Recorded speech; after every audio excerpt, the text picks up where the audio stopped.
Je vous souhaite la bienvenue dans notre méditation « Sa grâce nous suffit » qui a pour titre « Coronavirus ou pour couronne de vie » qui s'est donné lui-même à rançon pour tous. C'est le témoignage rendu en temps voulu. 1 Timothée 2, verset 6.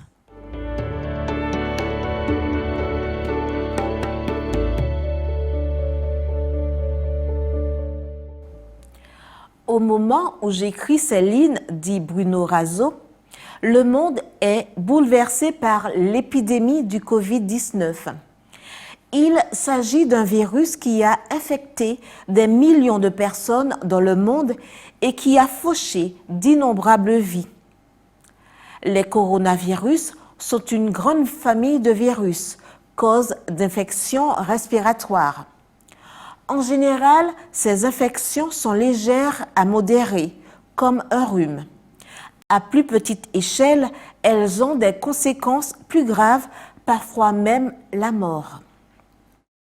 Le coronavirus a provoqué une pandémie mondiale qui a considérablement perturbé les services de santé, la vie scolaire et familiale, ainsi que les relations sociales en général, et a entraîné une importante récession économique mondiale. Une pandémie est une épidémie de maladies infectieuses qui touche une grande partie de la population et une grande zone géographique.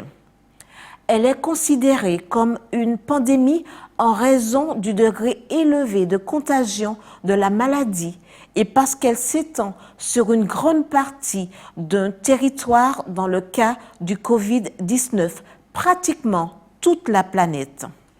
La variole est considérée comme la pandémie la plus meurtrière de l'histoire. Les 10 plus grandes pandémies, parmi lesquelles on peut citer celle de la variole, de la rougeole, du sida provoqué par le VIH, virus d'immunodéficience humaine, du typhus et du choléra, ont fait plus de 700 millions de morts.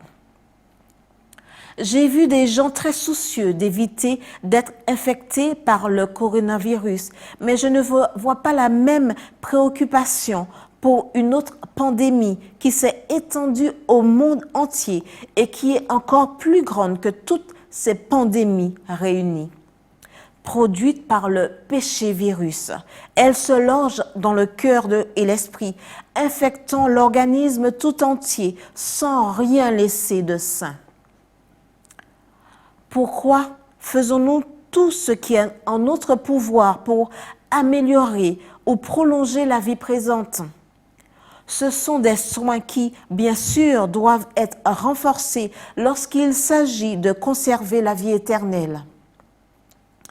Paul dit que le Christ s'est donné à rançon pour nous, s'est chargé du péché-virus, de tous, l'a porté sur une colline et à la vue de tout l'univers, a pris ma place d'infecté pour que je prenne sa place comme restauré.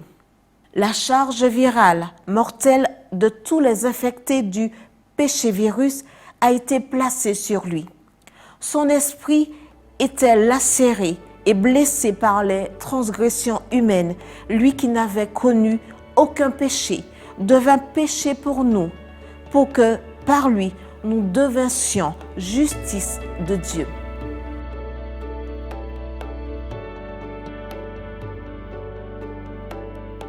Jésus a pris notre coronavirus pour que nous puissions prendre sa couronne de vie éternelle.